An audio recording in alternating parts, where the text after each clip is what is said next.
जय गोपीजना वल्लभा गिरिवरधारी।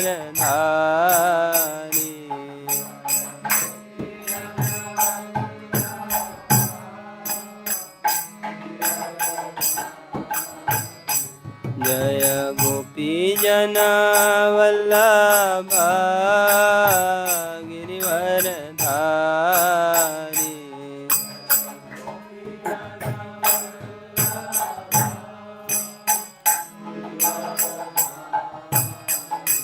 जय यशोदानन्दन व्रज जनरञ्जन।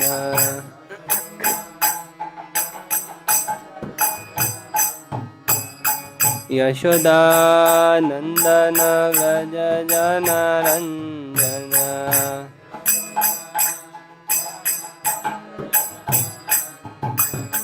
यमुना तीरवनचारि।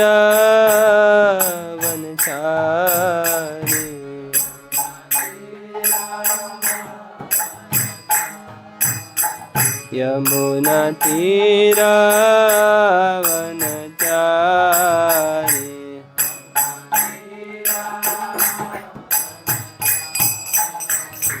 जय राधा माधव कुंज बिहारी।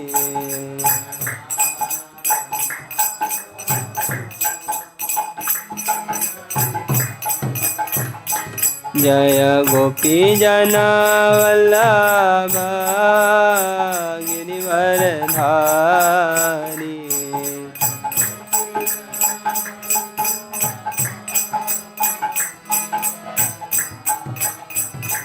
जय यशोदानन्दन व्रज जनरञ्जन।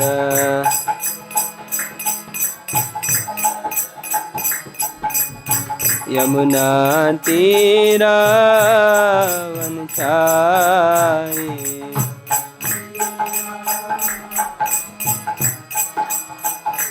जय राधा माधव कुंज बिहारी।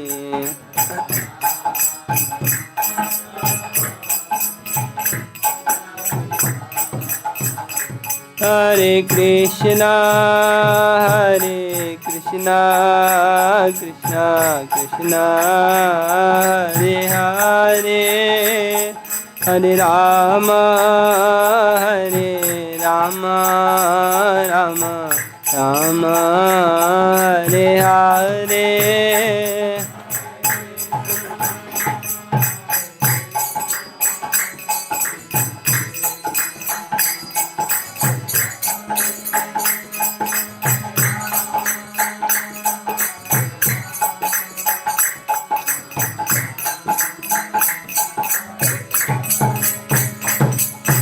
हरे कृष्णा कृष्णा कृष्णा हरे हरे। हरे राम राम राम हरे हरे।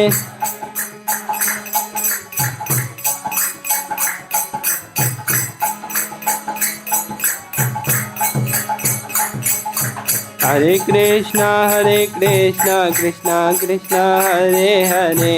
हरे Ram Ram Ram Hare Hare.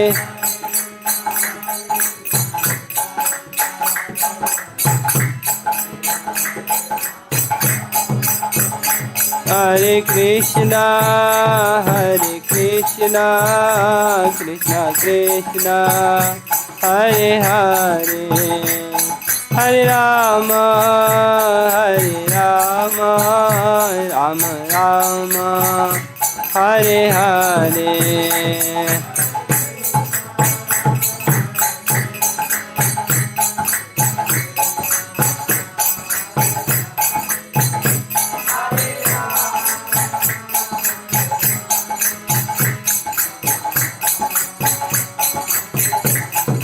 Hare Krishna Krishna Krishna Hare Hare. Hare Rama Rama Rama Hare Hare.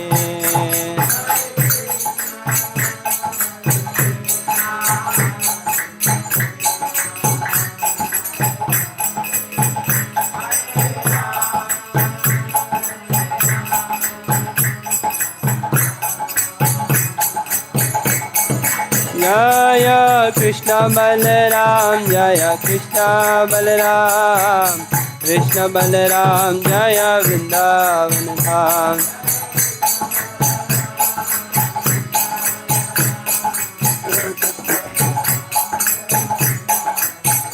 जय गौरनिताय गौरनिताय गौरनिताय जय गौरनिताय।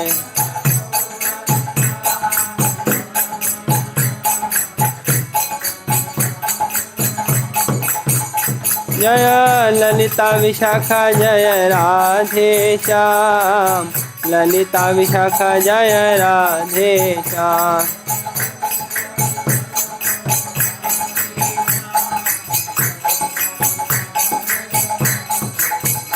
जय जय प्रभुपाद प्रभुपाद प्रभुपाद जय श्रील प्रभुपाद।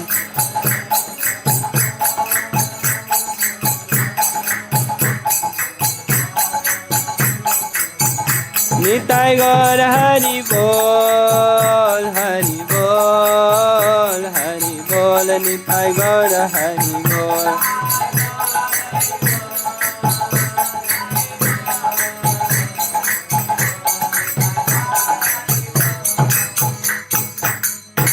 जय ओम विष्णुपाद परमहंस परिव्राजकाचार्य अष्टोत्तर सरस्वती डिवाइन ग्रेस चरणानंद भक्तिवेदांत महाराज स्वामी शिला प्रभुपाद की जय ओम विष्णुपाद परमहंस परिव्राजकाचार्य अष्टोत्तर सरस्वती डिवाइन ग्रेस भक्ति सिद्धांत सरस्वती गोस्वामी महाराज शिला प्रभुपाद की अनंत कोटि वैष्णव वृंद की नामाचार्य शिला हरदास ठाकुर की प्रेम से कहो श्री कृष्ण चैतन्य प्रभु नित्यानंद श्री अद्वैत गदाधर शिवासादि श्री गौर भक्तवृंद की श्री श्री राधा कृष्ण गोप गोपीनाथ श्याम कुंड राधा कुंड गिरि गोवर्धन की ब्रजभूमि श्री वृंदावन धाम की नवद्वीप श्री मायापुर धाम की पुरुषोत्तम क्षेत्र श्री जगन्नाथपुरी धाम की गंगा माई जमुना माई की सामवेद गौर भक्तवृंद की निताय गौर प्रेमानंदे।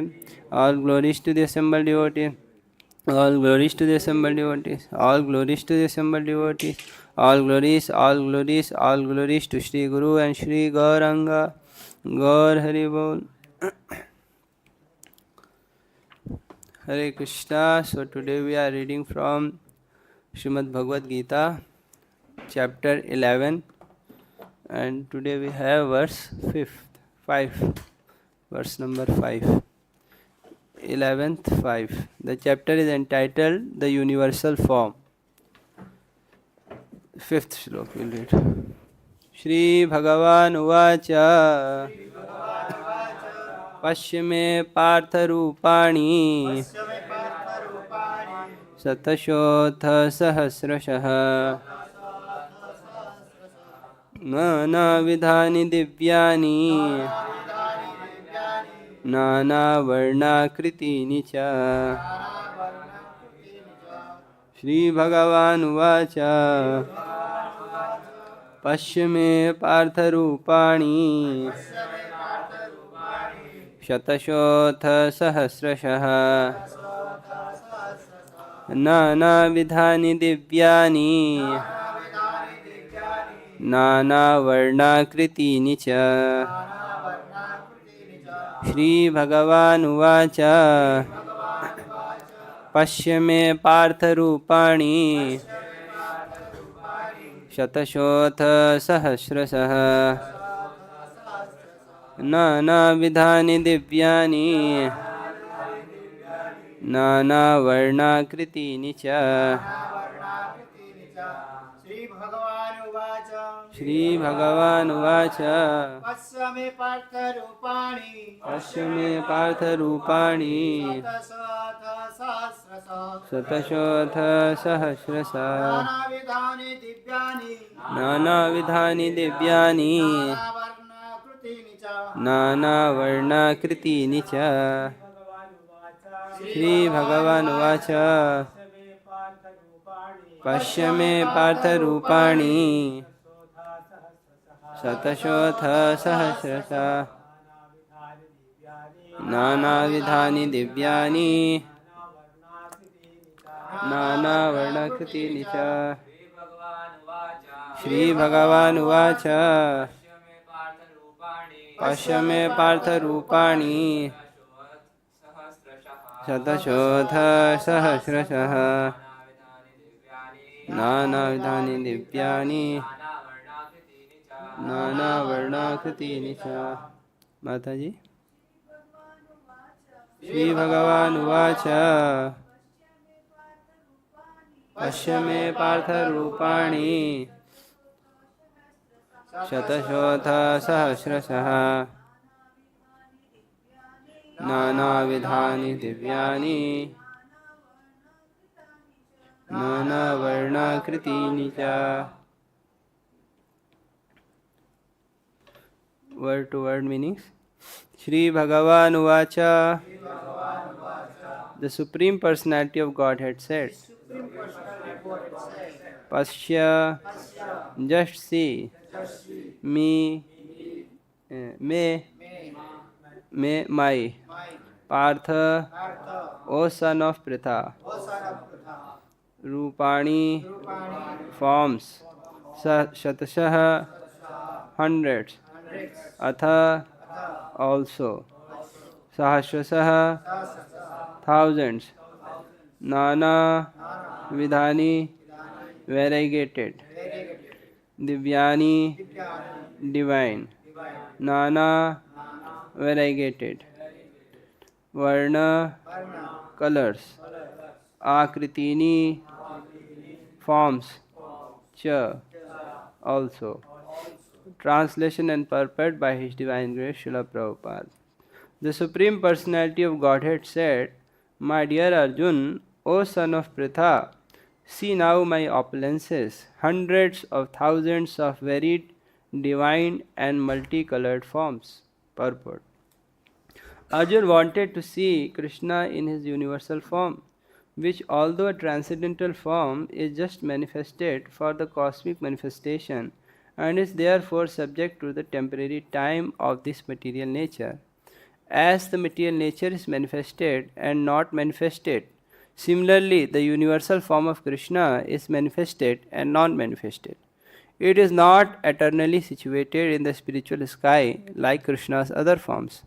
As far as a devotee is concerned, he is not eager to see the universal form, but because Arjuna wanted to see Kṛṣṇa in this way, Kṛṣṇa reveals this form. The universal form is not possible to be seen by an ordinary man. Kṛṣṇa must give one the power to see it. Gurave Gaurachandraya Radhikaye Tadalaye Krishnaya Krishna Bhaktaya Tadbhaktaya Namo Namaha. He Shri Sanatana Prabhu Karunambarashe He Rupa Durgata Janai Kandayavaloka He Bhattayugma Sumate Raghunatha Dasa Shri Jiva Me Kurtamandamatir Dayantarat Prapanna Parijataya Totra Vetraikaparnaye Jnana Mudraya Krishnaya Gita Mritaduhe Namaha Namam Vishnupadaya Krishna Preshthaya Bhutale Srimate Bhakti Vedanta Swami Namine Namaste Saraswate Deve Gauravani Pracharine Nirvishesha Shunyavadi Paśyatya Deshatarine Jai Shri Krishna Chaitanya Prabhu Nityananda Shri Advaita Gadadhara Shri Vasadi Gaura Bhakta Vrinda Hare Krishna Krishna Krishna Hare Hare Hare Rama Rama Rama Hare Hare Yo anta pravishya mama vācamimāṃ prasuptāṃ sanjīvayatyakila shakti-dhara svadhamna anyam shahasta charana shravana tvagādīn prāṇān namo bhagavate puruṣāya tubhyam hridayasya preranaya pravartitoham varakrupopi tasya hare padakamalam vande Shri Chaitanya Devasya Hare Krishna. So we are in the 11th chapter, and this chapter is entitled as the universal form. ठीक है, can keep it.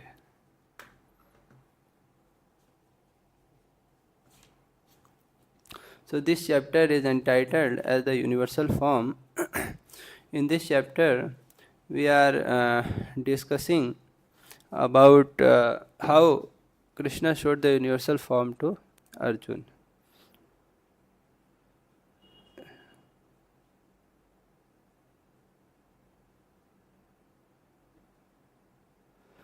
So actually this universal form is a kind of revelation by Krishna to Arjuna.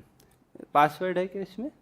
इसमें password बंद हो गया तो बीच में बंद नहीं होगा? ठीक है, ठीक है. So actually this universal form is a revelation to Arjuna by Krishna on his demand. In various other religions of the world also there have been revelations. For example, if we read the Quran, there also it is mentioned that Muhammad had the revelation of the previous prophets. He saw Jesus, he saw Moses, Abraham, and he also saw Allah. And but there it is not mentioned what was the face of Allah, how he lived like, what was his behaviors. All these things is not mentioned there. Similarly, in Bible it is mentioned that Jesus is the Son of God, and they had very close relationship. But what kind of relationship transpires between them, it is not mentioned in detail. Within Sanatana Dharma also, many sages, they have some of the other vision or the revelation of God, the absolute truth. But that revelation is more or often is internal. They are granted some inner vision to see God within them. But this kind of revelation which Arjuna is having here of Krishna is totally unique. It is not just some internal vision. Krishna is externally showing him his universal form. So this kind of revelation has no parallel in the religious literatures of the world, so as to say. So this universal form is particularly shown by Krishna to Arjuna on his request. Actually, if we go through the flow of Bhagavad Gita, whatever is going on, in the 10th chapter itself, Arjuna is fully satisfied from Krishna. Earlier he was having the illusion, the moha, he was not ready to fight because his own elders were there on the other side, his own relatives were there, and he was feeling compassionate. So on account of the bodily relationship, he was not willing to fight with the Kauravas. So he himself says, Karpanya dosho pahatha svabhava. My intelligence is bewildered by the Karpanya dosh, by the miserly intelligence. Now you become my guru and teach me what to do, what not to do. So if you see the flow, the way it is going on in the 10th chapter itself, Arjuna is fully satisfied. He says, my illusion is destroyed. He says, my illusion is completely destroyed. And now I have full faith on your words. In fact, you are Param Brahma, Param Dhama, Pavitram Parambrahma. This shlok already comes in the previous chapters. So he is fully satisfied, his illusion is dispelled. So whatever questions that are transpiring after the 10th chapter of Bhagavad Gita is just for the benefit of others. The Acharya says it is for the Loka Sangraha.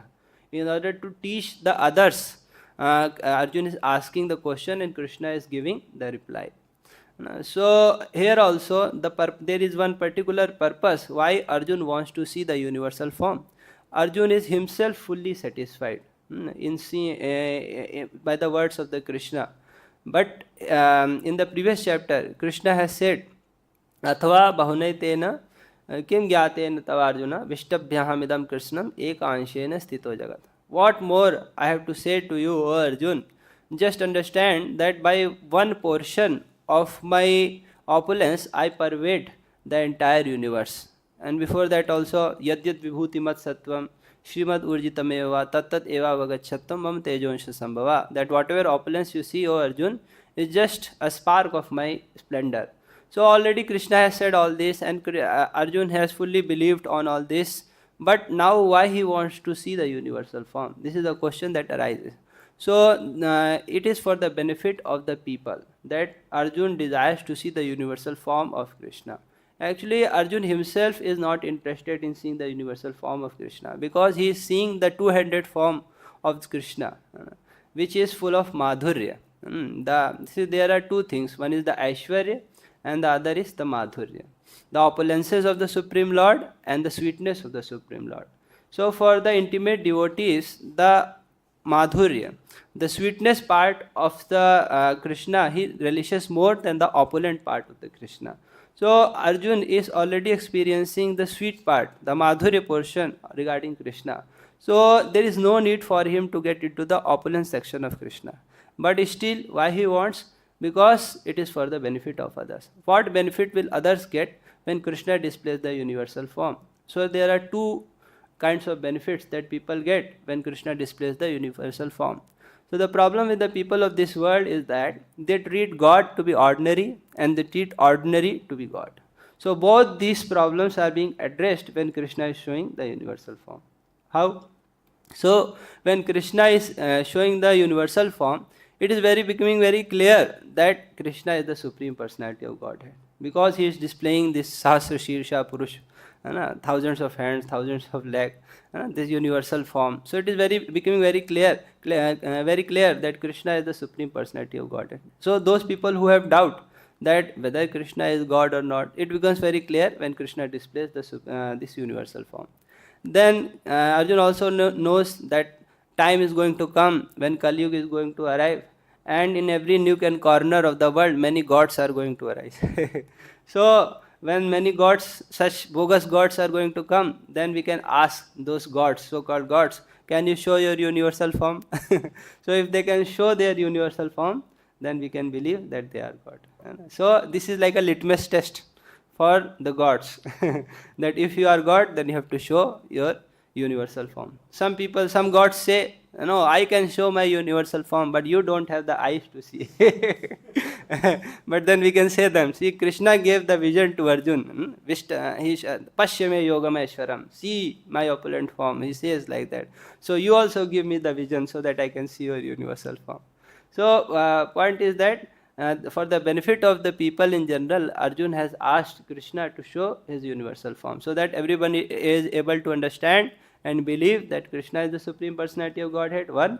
And second reason is that it is like a litmus test for the time generation to come, that if somebody claims himself to be God, then he has to show his universal form. So this chapter is mostly for Loka Sangraha. Actually, Arjuna doesn't benefit much by seeing this universal form. So if you see the fourth shloka, he says, Arjuna is saying, Manyasi yadi tat shakyam maya drashtumiti prabho yogeshvara tato me tvam darshaya atmanam avyayam.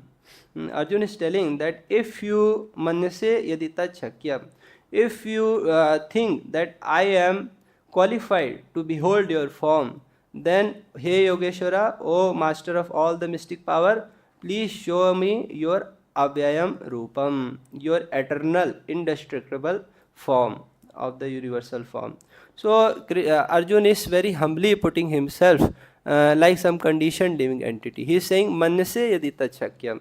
If you think that I am qualified, then only you show me your universal form. So this is the humility actually that is required in order to understand Krishna. If somebody wants to understand Krishna, then he needs to become humble and surrendered to the Supreme Lord. Unless one is humble, one cannot understand the Supreme Lord, because the Supreme Lord is infinite and we are infinitesimal. We are very small. The Lord is called Vibhu Chaitanya and we are Anu Chaitanya. Anu Chaitanya means very, very small, infinitesimal. And Vibhu means very big, infinite. So it is impossible for the infinitesimal to understand the infinite just on his own prowess. The Lord has so many qualities that if the best of the people in the world, they are engaged in counting the qualities of the Lord, they cannot finish them. There is a verse in śrī-bhagavān, Brahmaji is praying in the 10th canto, 14th chapter, गुणात्मनस्तेऽपि गुणान् विमातुं हितावतीर्णस्य कैशिरेस्य कालेन यैर्वा विमितासु कल्पै भूपांशवाखे मिहिकादिभाषः.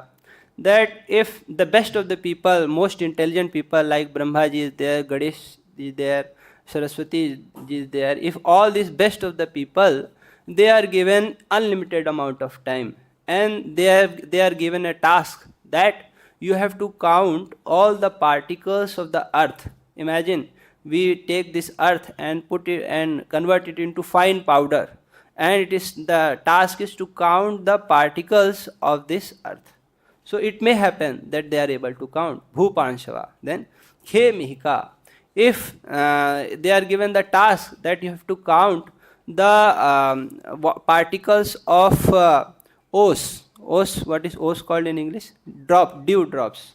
Dew drops that are there in the khe, in the sky. And you have to count the rays that are coming out of all the luminaries like sun and moon, all the photons, all the rays that are coming out of the sun and moon. So practically every second the sun and moon and all the luminaries, they emit unlimited number of rays, but they are given the task they have to count the rays, the number of rays. So it may happen that they are able to count the number of the particles on the surface of this planet Earth. They may be able to count the dew drops in the sky. They may be able to count the rays that are coming out of the luminaries like sun and moon, but they cannot count your qualities. So you have so many number of qualities. So this is one thing, that Kṛṣṇa has a lot of qualities, so to understand him is very difficult. Another thing is that Kṛṣṇa, he reserves a right to reveal himself. He says in Bhagavad Gita, Mudhoyam nābhijanāti loko mam ajamavya naham prakāsa sarvasya yoga maya samavrita mudhoyam nābhijanāti loko mam ajamavyam. I am covered by my yoga maya potency. So the mudha loka means those who think that by my own mental prowess, by my own mental speculation, I will be able to understand Kṛṣṇa, they will not be able to understand Kṛṣṇa. He is telling like that. So the only way that we are the infinite seminal living entity is able to understand Kṛṣṇa, the infinite Kṛṣṇa, is when Kṛṣṇa desires. Then only the living entity can understand Kṛṣṇa. We have seen that in our Goshala, sometimes the Gwalas, the people who are tending the cows, they try to pull some cow by the rope, and sometimes the cow or the calf, they become adamant, they don't want to move and they are pulling, and the more they pull, the tighter they pull, the more they put their feet on the ground and they are not ready to budge an inch. But the intelligent Gwalas, what they do, they come near the calf and caress the calf and tickle the neck, and immediately the calf becomes pacified and begins to move. Similarly, on our own stand, we cannot understand Kṛṣṇa. With our tiny brains, we cannot understand Kṛṣṇa. What to say with our brains? Even the greatest engineer of the creation, Brahmaji, he also could not understand Kṛṣṇa. We are very well aware of the Brahma Vimohan Leela. So the only way we can understand Kṛṣṇa is through surrender. When one surrenders to Kṛṣṇa and performs bhakti patiently, then one will be able to understand Kṛṣṇa. So patience is required. Surrender plus patience, both things are required. Once one of the devotee of Srila Prabhupada, disciple of Srila Prabhupada, went to Prabhupada and said, I think Hayagir Prabhu, he went and said, Prabhupada, I am chanting 16 rounds from 6 months and I am following 4 regulative principles. But still, why I am not getting the darshan of Kṛṣṇa? So he told like that. Prabhupada became very grave. And he said, we cannot judge our own capabilities. We need to be patient and serve Kṛṣṇa. Whenever Kṛṣṇa wants, he will give us his darshan. So we have to be surrendered and we have to wait patiently. So Arjuna here is telling that manase ditachakyam.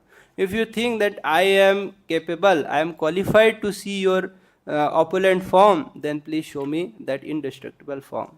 So in today's word, Kṛṣṇa says, and yes, indeed, you are qualified. He says, paśya me pārtha rūpāṇi. श्लोक बंद हो गया. paśya me pārtha rūpāṇi. Paśya, śrī-bhagavān uvāca. Lord is telling, paśya, O Arjun, see. And he is addressed as Partha. Partha means son of Pṛthā. So one of the name of Kunti is Pṛthā. So Arjuna is called Partha. So paśya me pārtha rūpāṇi. Paśya means behold my form. So By the word paśya, Lord is telling Arjun that yes, you are qualified, so see my form. And by the word paśya, also Kṛṣṇa is drawing the attention of Arjun. Arjun is already very attentive, but now what is going to proceed is something very interesting. Sometimes we see that in class also, the teacher says, now all of you should listen very carefully. And the students are listening only. So what is the need to say listen very carefully? This means some very interesting new topic is going to start and that needs your attention. So you should listen very carefully. So here the word paśya means that now you should hear, you should see very carefully. Now I am going to show you that divine form. What is the quality of that form? Rūpāṇi, śataśaḥ, atha, sahasraśaḥ. So this is not just one form, O Arjun. There will be many forms within this one form. This is rūpāṇi. It is in plural. This is not just one. Universal form is not just one person. There are many persons within that universal form. So rūpāṇi. śataśaḥ, atha, sahasraśaḥ. There are hundreds and thousands of forms within that one universal form. So hundreds and thousands means there are unlimited number of the forms. Like we see the sahasraśaḥ description, sahasraśaḥ, sahasrapād, sahasraśaḥ. There are 1,000 heads, 1,000 legs, 1,000 arms, 1,000 eyes. So one may question that if there are 1,000 heads, then there have to be 2,000 legs. There have to be 2,000 arms. So why it is said 1,000 heads, 1,000 arms? This means 1,000 is unlimited. Unlimited number of heads, unlimited number of arms. So here also śataśaḥ, atha, sahasraśaḥ means unlimited number of forms are there within that one form. And nānā-vidhāni, those forms are of different varieties. It is not that all the forms will look similar. There is variety in those forms. And they are divyāni, they are transcendental, they are divine. And nānā-varṇākṛtīni cha, they are of different varna, they are different colors, and ākṛti, different shapes, forms will be there. So here Arjun, Kṛṣṇa is telling Arjun that I am going to show you such a form in which there are thousands and thousands of forms. Unlimited number of forms are there. All of them are transcendental, divyāni, they are not mundane. So this form that Kṛṣṇa is revealing to Arjun, it is spiritual, it is transcendental, it is not material. There is a difference between the universal forms that is discussed here in Bhagavad Gita and the universal form that is discussed in Śrīmad Bhagavatam. There is a difference actually. We will come to that difference.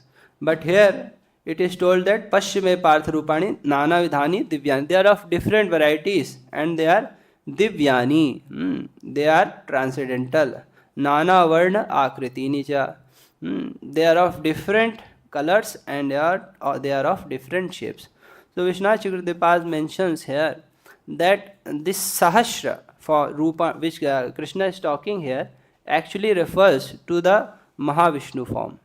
So the Mahavishnu form, it is also has thousands of hands, thousands of legs, thousands of bellies.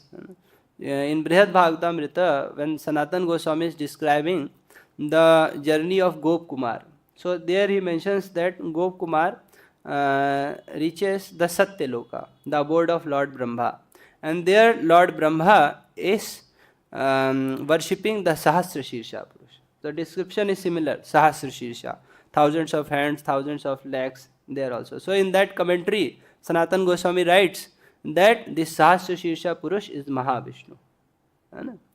So here also the sahasraśaḥ form which Kṛṣṇa is showing to Arjun is actually Mahavishnu. And Vishwanath Chakravarti proves this.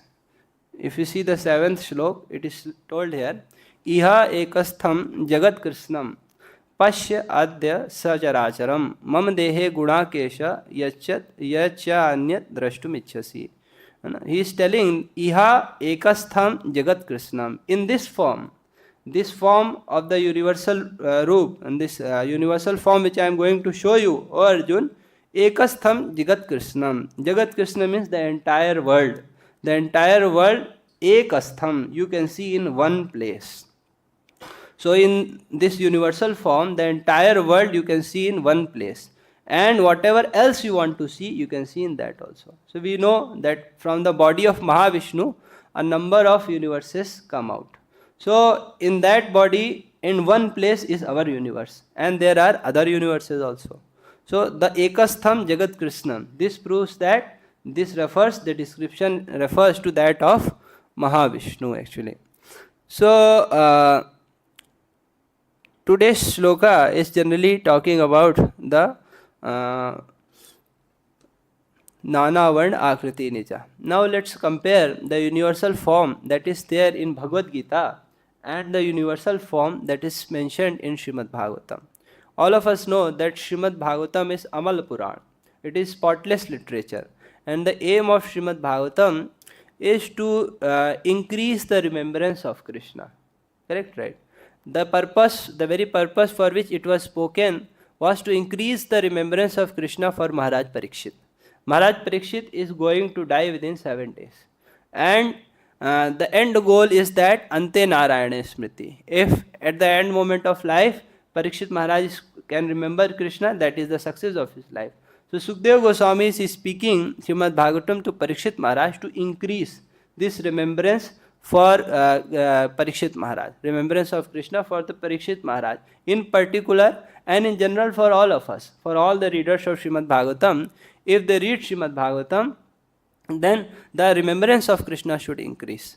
Now if we see the pastimes of Śrīmad Bhagavatam, the philosophy of Śrīmad Bhagavatam, there are two types of approaches that Sukadeva Goswami is using in order to enhance the remembrance of Kṛṣṇa. First type of the approach is called bottom to top approach, from material to spiritual. The second kind of approach, we'll elaborate, the second kind of approach is from top to bottom approach, from spiritual to material. So second kind of approach means top to bottom approach means the spirit comes down at the material level. Means the absolute truth, the Supreme Personality of Godhead, Kṛṣṇa, who is completely spiritual, he comes down in the material world as incarnations and displays his various pastimes. So throughout Śrīmad Bhagavatam, various incarnations of the Supreme Lord are mentioned, and few are described also. The one which is described in great detail is Kṛṣṇa. In the 10th canto, almost 90 chapters, they go on in describing the form of Kṛṣṇa, almost 90 chapters. So, and there are other incarnations like Ram is also there, Varaha is there, Nrsimhadev's incarnation. So all those incarnations, they are mentioned in great detail, and especially Kṛṣṇa's incarnation is mentioned. So the purpose of those incarnations is that when Sukadeva Goswami narrates different pastimes of Kṛṣṇa, then people will remember those pastimes, they will hear those pastimes, they will repeat those pastimes, and by this process they will get the remembrance of Kṛṣṇa. So this is one approach, top to bottom approach. There is another approach, that is bottom to top approach. So what is this bottom to top approach? That we use material as a link to spiritual. We are all in the material platform. In order to understand Kṛṣṇa, we see the material things around us and take it as a clue to link him to the spiritual. I will elaborate this. For example, most of us, I was reading on the other day, I was reading the book On the Way to Kṛṣṇa, Prabhupada's small book, On the Way to Kṛṣṇa. So there it was mentioned that Kṛṣṇa is the source of all knowledge.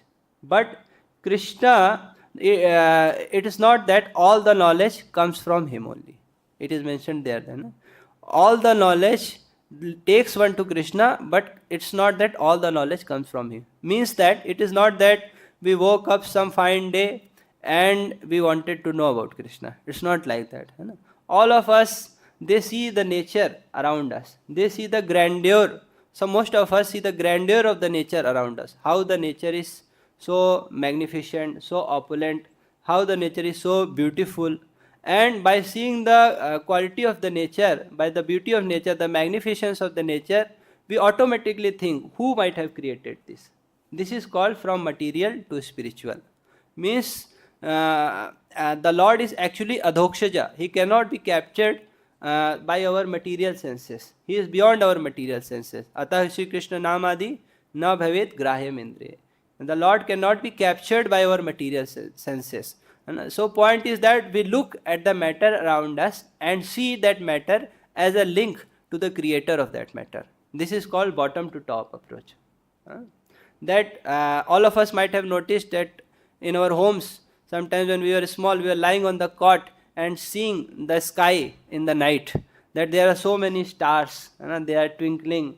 So who has created these stars? Who has put those stars there? Automatically the question comes. So this is called the link from matter to the spirit. So this is exactly what is the universal form that is described in Śrīmad Bhagavatam. And if you see the second canto of Śrīmad Bhagavatam, the universal form is described in 3 places.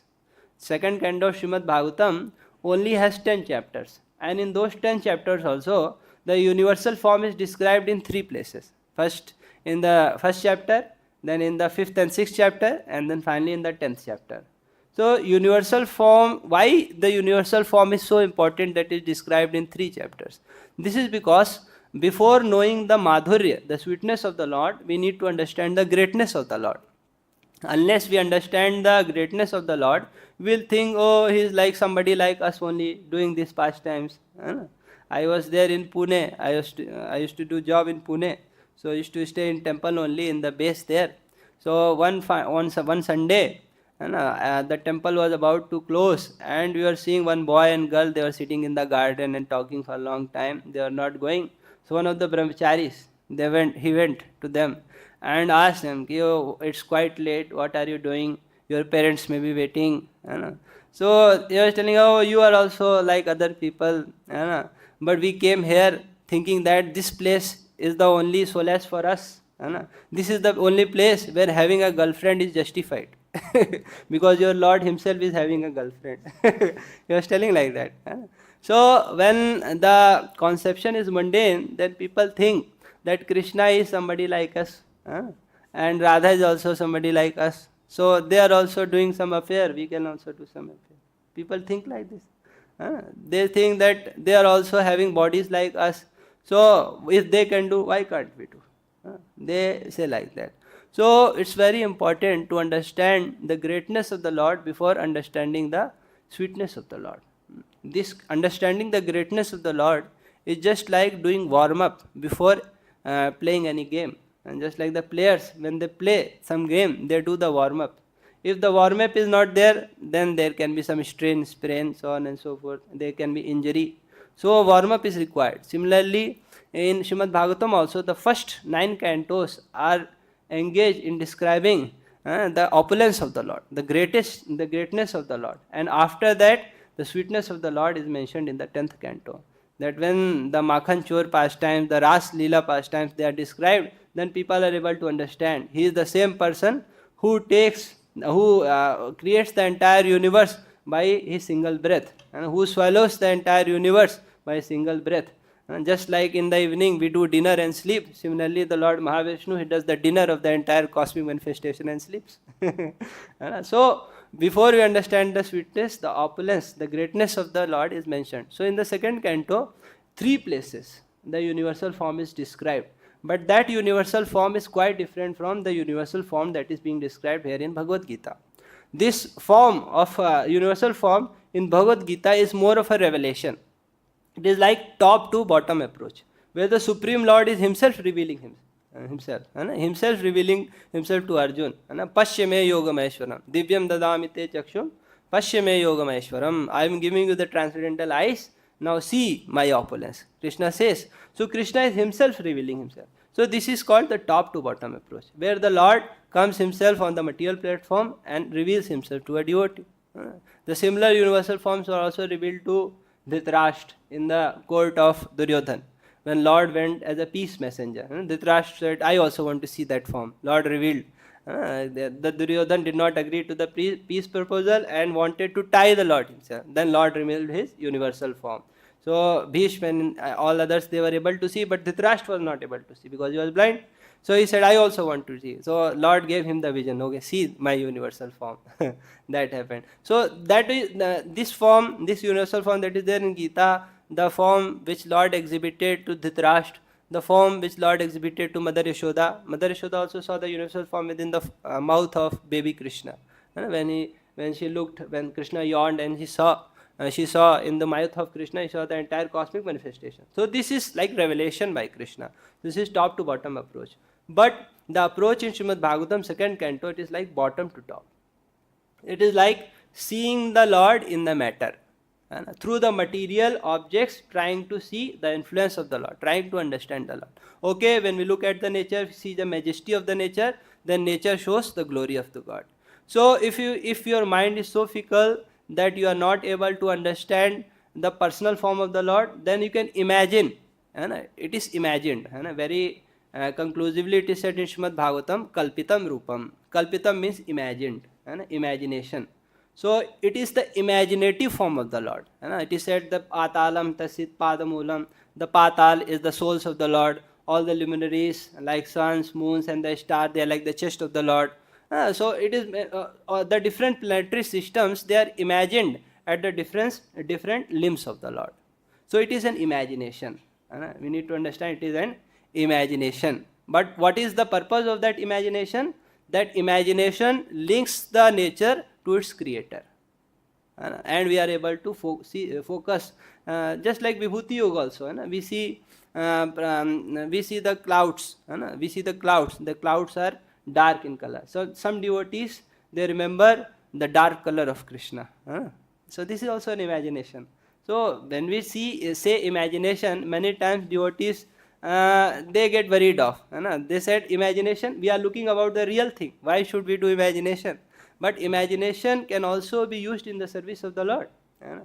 See, we have come from such a background where we were indulged in the imaginative happiness. For example, the entire entertainment industry, the movies, particularly today the games, the AI industries, so all of this is imaginative happiness. We see in the movie, the hero and heroine, they are dancing, and a person imagines himself, if I can be in the place of hero, like that. So this is like imaginative happiness.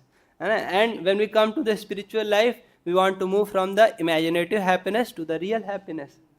So people try to cast off this imaginative happiness. We don't want. For example, we see in the life of Sarvabhauma Bhattacharya also. Sarvabhauma Bhattacharya, when he became the devotee, earlier he was like a Mayavadi. And then he became a devotee of the Lord. So when he became the devotee, that at that time there is a verse in Śrīmad Bhagavatam, Mukti Pade Sadaya Bhag. So he changed that verse. He changed that verse to Bhakti Pade Sadaya Bhag. So he was so disgusted with the Mukti that he doesn't want to talk about Mukti. Now he only wants to talk about Bhakti. Similarly, sometimes the devotees, they are so disgusted about the imaginative happiness, they don't want to talk about imagination. But we see Bhakti is a process where we use all our faculties in the service of Kṛṣṇa. So imagination is also a faculty that can be used in the service of Kṛṣṇa. For example, we see in our deity department, and the devotees, they imagine, okay, and now the Janmashtami is coming, now we have to decorate the Lord. So what kind of decoration can be there? Imagine that this will be the mukut of the Lord. This will be like the flute of the Lord. This kind of dress will be there for the Lord. So this is also imagination. Particularly the artist, they imagine. The constructor, they imagine, okay, this will be the type of building that we'll build. So imagination also can be used in the service of the Lord. We see there is an entire realm of Mansi Seva, Ashtayam Seva, which devotees do. Very elevated devotees take to Ashtayam Seva, Mansi Seva. So what is this Mansi Seva? This is also an imagination, correct, right? We cannot afford, let's say a necklace, golden necklace, diamond necklace, but you saw that necklace in the jewelry shop, and then you imagine that you are offering that necklace to the Supreme Lord. You cannot go to all the holy places and collect the water. So in your imagination, you are going to Prayagraj, collecting Ganga, Yamuna and Saraswati. And you are going to Himalaya, collecting Mandakini Ganga. You are going to Rameshwaram, collecting the Tirtha water from there. And then doing the Abhishek of your Lord in imagination. So this is also imagination. So imagination can also be used in a service of the Lord. So this universal form that is described in Bhagavatam 2nd canto. So 3 types of universal forms are described there. The first type of universal form is that where the different planetary systems, they are imagined at different limbs of the Lord. This is one. So I have a small PDF for this.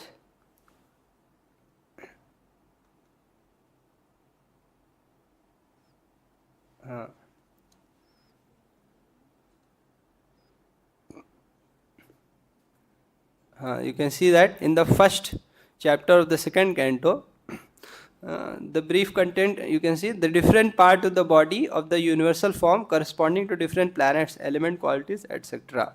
What is the purpose? The purpose is it is an object of meditation for an attached yogi. Attached yogi means he cannot directly meditate on the personal form of the Supreme Lord. So, okay, if you see the let's say, if you see the rivers, you imagine the rivers as the veins of the Supreme Lord. Okay, this is the vein of the Supreme Lord. If you see the trees, you imagine the trees and the mountains as you imagine the trees as the hairs on the body of the Supreme Lord. If you see the mountains, you imagine the mountains as the bones of the Supreme Lord. So this is an imagination. Somehow you are trying to link the material to the spiritual. So this is one type of spiritual universal form that is mentioned in the first chapter of the second canto. Then there is another spiritual, another universal form that is mentioned in the fifth and sixth chapter of the second canto. And there the purpose is different. It establishes that the Lord is the creator of this world and He is the nimitta upadān karan. Now this is little technical. He is the nimitta and upadān karan. If you make anything, there are two causes that are there for anything. Let's say if you make a pot, so one is the elements that are used. The mud is used for making a pot. So this mud is called the upadān karan, the element cause.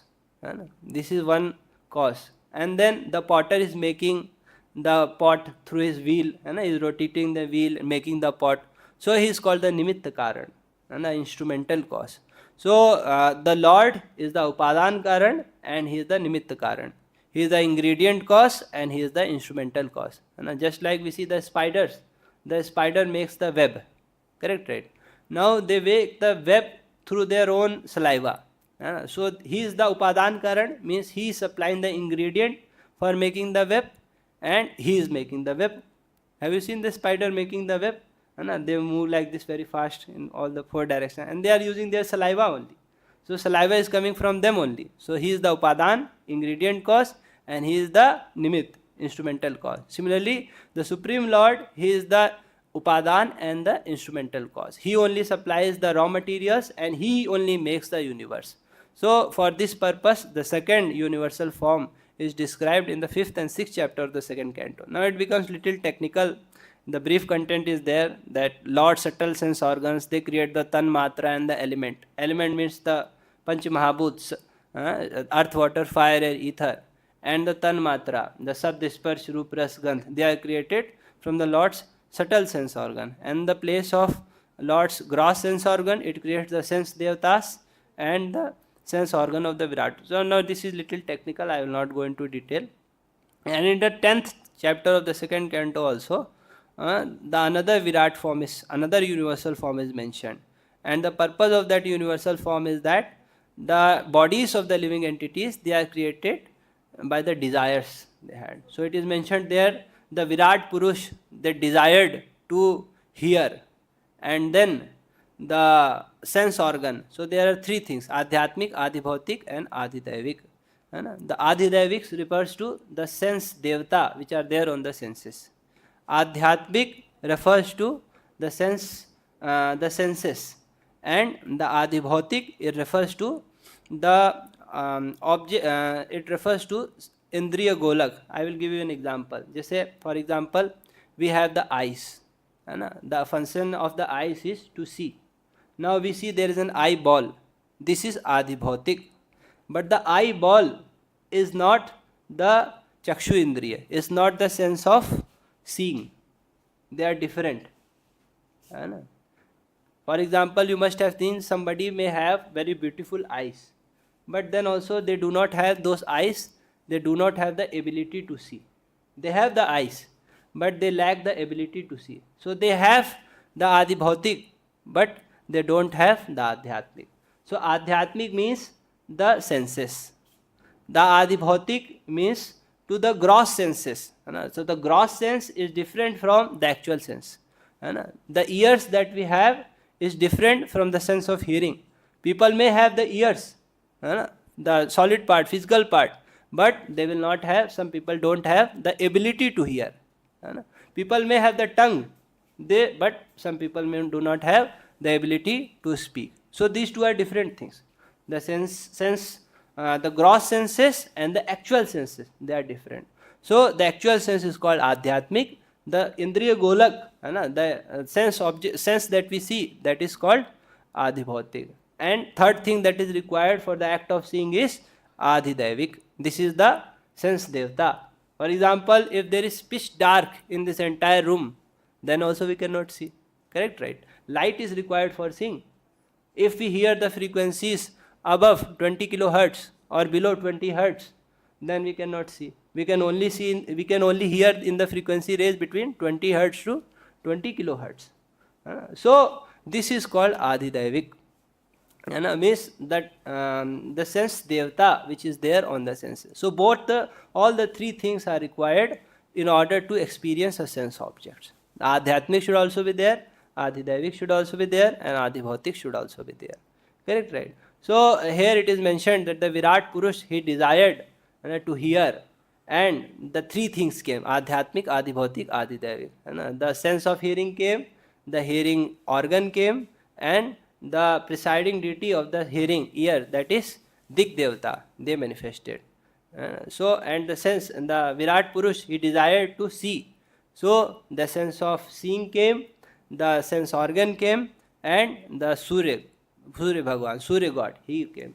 So the purpose of the Virat Purush that is mentioned in the 10th chapter of 2nd canto is that the bodies of the living entity is created by the desires of the living entity. So it is little bit technical. You may not be able, for the first time if we hear, we may not be able to understand. Maybe we have to read it again. 2-3 times if you read, then we may be able to understand. But the point is that the universal forms which are mentioned in Srimad Bhagavatam, they are different from the universal forms which is mentioned in Bhagavad Gita. The universal form that is mentioned in Bhagavad Gita is completely spiritual, and it is top to bottom. The Supreme Lord Kṛṣṇa is revealing his form to his devotee Arjuna. But the universal form which is mentioned in Srimad Bhagavatam, they are bottom to top, where a yogi is trying to understand, trying to get a clue of the spiritual in the material. He is trying to relate the material thing to the spiritual level. And this is imagination. This is not correct. It is not the actual thing. It is imagination. But this, the universal form of Bhagavad Gita, it is not imagination. It is a revelation to Arjuna. Okay? ठीक है. Thank you so much. It may be little technical. Sorry. I may not be able to explain also very clearly. ठीक है. Hare Krishna.